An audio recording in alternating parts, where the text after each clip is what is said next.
सबको जय मसीह की। मैं जतिन बब्बर और आप देख रहे हैं मसीह परिवार चैनल। जैसे कि आप सब जानते हैं कि मैं इस चैनल पे प्रभु के अलग अलग दासों की वीडियोस डालता हूं, तो अगर आपको हमारा चैनल अच्छा लगता है तो आप इस चैनल को ज़्यादा से ज़्यादा सब्सक्राइब जरूर करें, ताकि आप प्रभु के वचन को सुन सके। वीडियोस को ज़्यादा से ज़्यादा शेयर करें, ताकि जिन लोगों तक वचन नहीं पहुंचा उन तक भी वचन पहुंच सके।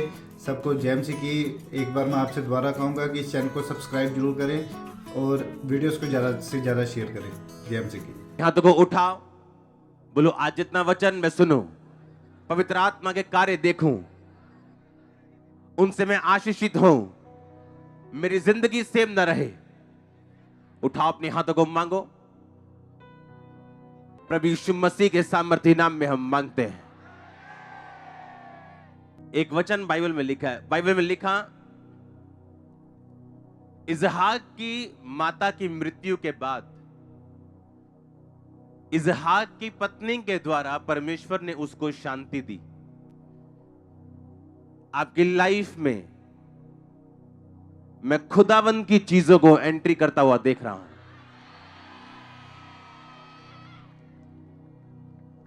आप देखोगे, आप पीस लोगे, खुदावंद से शांति लोगे। सुनो ध्यान से, आज हमें सोशल मीडिया का फायदा हुआ है कि लोग सोशल मीडिया पे वचन सुन रहे हैं।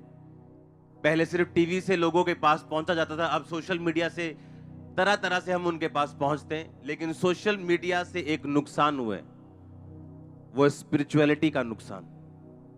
फायदा भी हुआ और नुकसान भी हुआ।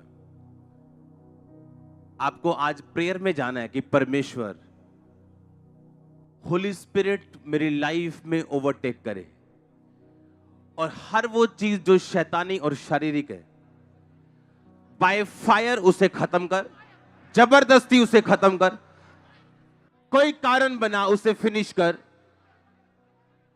एक चीज मैं आपको बताता हूं, जब शारीरिकता का आत्मा आपकी लाइफ में काम करता है तो उसका नुकसान क्या होता है, मैं आपको बताता हूं। एसाव, इसहाक, याकूब, अब्राहम, आपने ये स्टोरी सुनी होंगी, हाँ या ना?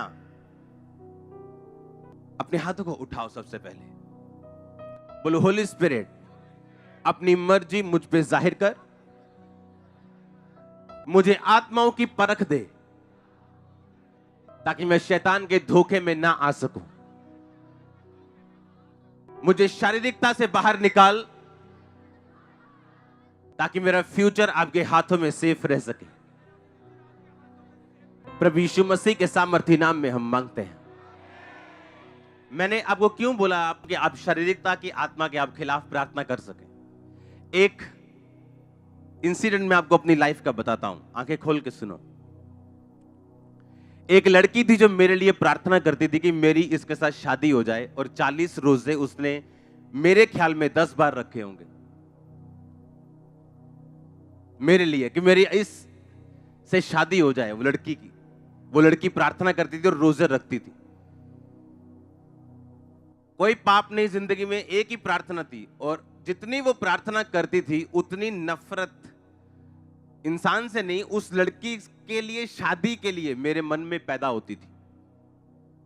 और जब ये आत्मा आपकी लाइफ पे अटैक करता है, आप भूल जाते हो आपने प्रार्थनाएं किन विषयों पे करनी।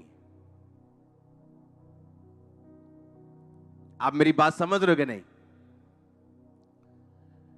पूरी बाइबल पढ़ लो, पूरी बाइबल एक एक बंदे को पढ़ लो जिसको परमेश्वर ने इस्तेमाल किया या इस्तेमाल नहीं किया। उनकी लाइफ का एक मेजर रीजन था ये शारीरिकता का आत्मा, शरीर के अनुसार चलना। आप जानते हैं परमेश्वर ने इसहाक को इस्तेमाल किया कि नहीं किया? बाइबल बताती इसहाक जब 40 साल का हो गया था, उसे तब भी यह मालूम नहीं था कि किस लड़की से उसकी शादी होनी। और अब्राहम ने यह चीज देखी कि इसको अब मैरिज की जरूरत है, और उसने अपने नौकर को बोला कि यहां हाथ रखे कसम खा के जा कि इन कनानियों में से नहीं, मेरी खुदा के मानने वाले लोगों में से तू एक लड़की को मेरे बच्चे के लिए लेके आएगा, हाँ या ना?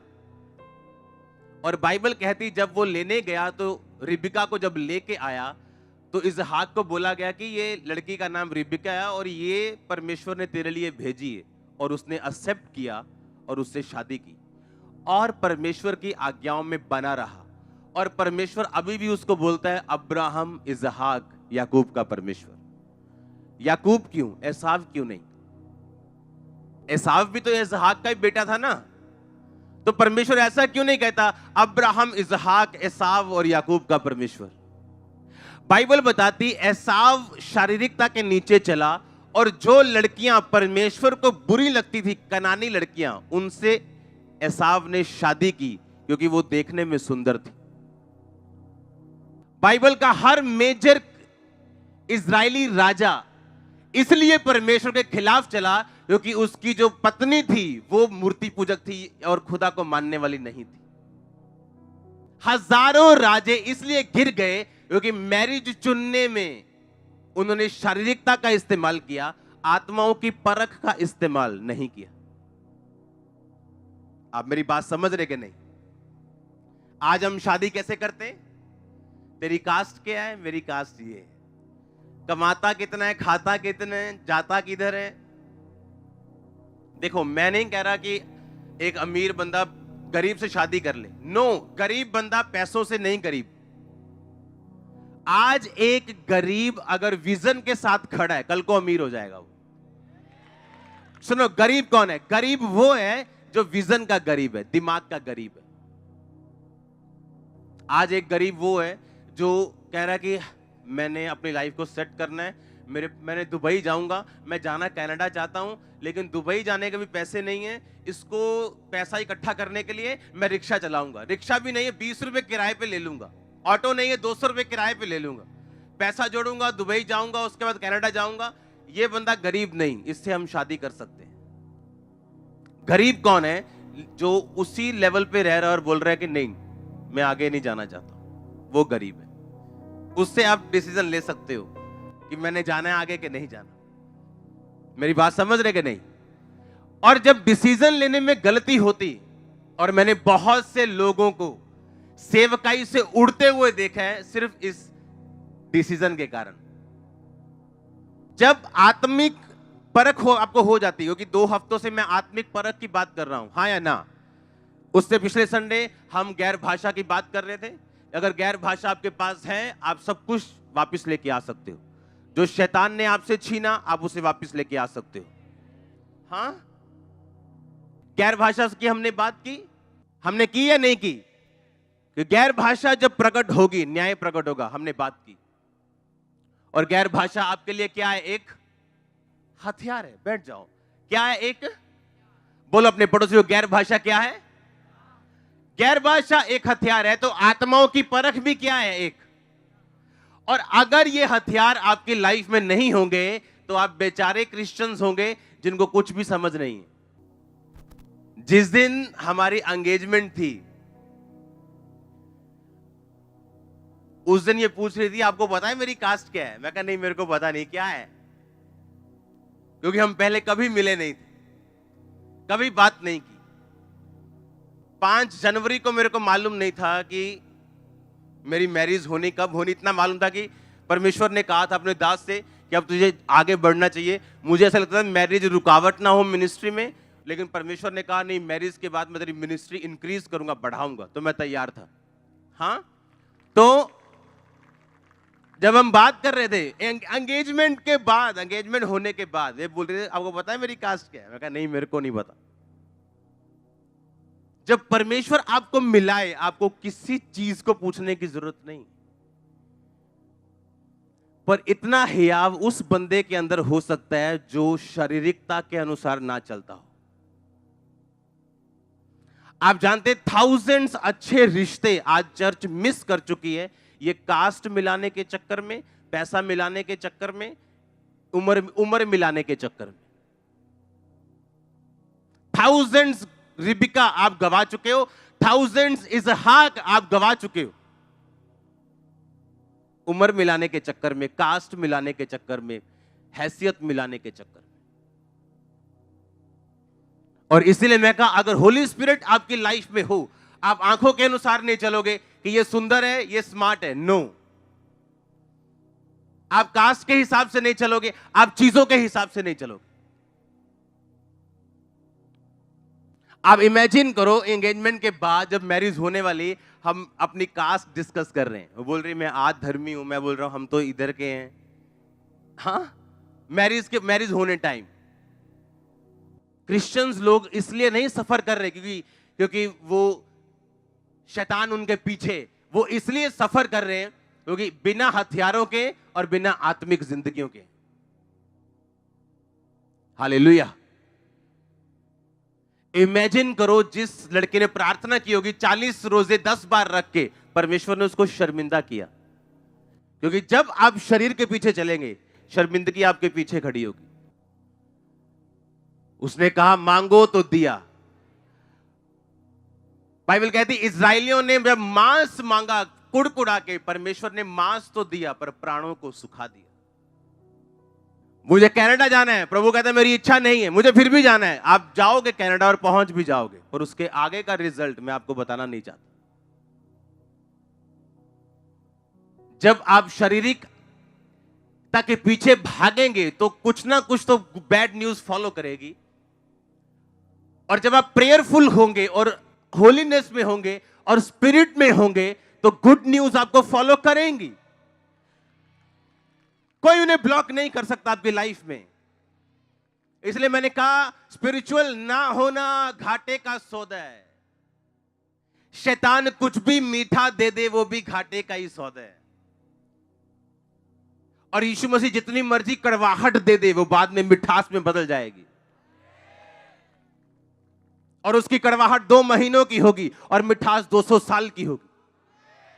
और शैतान की मिठास 2 सेकंड की 5 मिनट की होगी और सारी उम्र मुंह कड़वा रहेगा। आत्माओं की परख जब नहीं होती बंदे को तो वो सफर करता है फिर। हालेलुया। आज कुछ लोग मैरिज नहीं कर रहे, पता है क्यों? उन्हें फॉरेन का रिश्ता चाहिए। प्रभु से चाहे पूछा हो चाहे ना पूछा हो, कहते नहीं हमें अपनी मर्जी थोपनी, हमें फॉरेन का रिश्ता चाहिए। आप खुदावन से ये बोलो प्रभु तू मेरा बाप है असली, मुझे बेस्ट देना, जो भी देना बेस्ट आएगा आपके पास। हो सकता आज वो इतना फाइनेंशियली स्ट्रांग ना हो, पर कल का वो बिल गेट हो सकता है अगर वो स्पिरिचुअल है तो, अगर वो विजनरी है तो। हम अच्छी चीजें मिस कर जाते हैं इन चक्रों में। वो क्या कहेगा, फलाना क्या कहेगा, ढमकाना क्या कहेगा। आपकी वाइफ के साथ आपको रहना है, आपके रिश्तेदारों ने नहीं रहना, आपके समाज ने नहीं रहना। हालेलुया। आपने रहना है। और जब शारीरिकता का आत्मा काम करता है आपकी लाइफ में, आपके डिसीजन रॉन्ग होते हैं, गलत डिसीजन। और मैरिज रॉन्ग हुई तो लाइफ फिनिश, मैरिज सही हुई तो लाइफ कंप्लीट। और अगर शारीरिकता में फंसे तो आप 0 पे पहुंच जाओ। आत्माओं की परख अगर नहीं होगी तो इंसान सफर करेगा, मुश्किल में रहेगा, दुखी रहेगा। अब्राहम की वाइफ की कोख बाइबल कहती बंद थी, और कितने साल में खुली वो? 90 साल में। इसहाक की मैरिज हुई रिबिका के साथ, 40 साल का था। जब इसहाक के पहले 2 बच्चे एसाव और याकूब हुए तो इसहाक 60 साल का था। बाइबल कहती इसहाक धर्मी होने के कारण भी मैदान में ध्यान करने जाता था, रोज परमेश्वर के साथ जुड़ा हुआ था, उस कारण भी उसकी लाइफ में 20 साल बांझपन रहा। पर प्रॉब्लम यह है कि यह नहीं है कि मुश्किल धर्मी को प्रॉब्लम नहीं होगी और पापी हमेशा मुश्किल में रहेगा, ऐसा नहीं। लिखा धर्मी पर भी मुसीबतें आएंगी और पापी पर भी आएंगी, पर धर्मी उन मुसीबतों से निकल जाएगा और पापी पड़ा रहेगा। अब इसहाक को इस बात की पहचान थी कि यह बांझपन का आत्मा मेरे पिता से चलता आ रहा है, हमारे जनरेशनल से चलता आ रहा है। मेरी मां को भी मुझे पैदा करने में 90 साल लग गए थे, और अब वो चीज मेरी वाइफ को फॉलो कर रही, अब वो चीज मुझे फॉलो कर रही। पर मैं वो गलती नहीं करूंगा जो मेरे बाप ने की थी, उसने इस्माइल पैदा कर दिया। मैं वेट करूंगा, इंतजार करूंगा। जब आत्माओं की परख आपकी लाइफ में आती, आपके डिसीजंस रॉन्ग नहीं होते। और बाइबल कहती जब 20 साल बाद उसके बेबी हुआ, 2 हुए, एसाव और याकूब। क्योंकि आत्माओं की परख जब आपको होती, आपको मालूम होता है अगर मेरी लाइफ में ये चैलेंज चल रहा है, इसके पीछे कौन सी स्पिरिट है। हालेलुया। कौन सा आत्मा है इस चैलेंज के पीछे, इस गरीबी के पीछे, इस बीमारी के पीछे, इस डिले के पीछे कौन सी स्पिरिट काम कर रही। क्या परमेश्वर ने मुझे रोका हुआ या शैतान का काम है। और जब आपको एक बार बीमारी समझ आ जाती है, आप उसका 50% ट्रीटमेंट उसी दिन हो जाता। हालेलुया।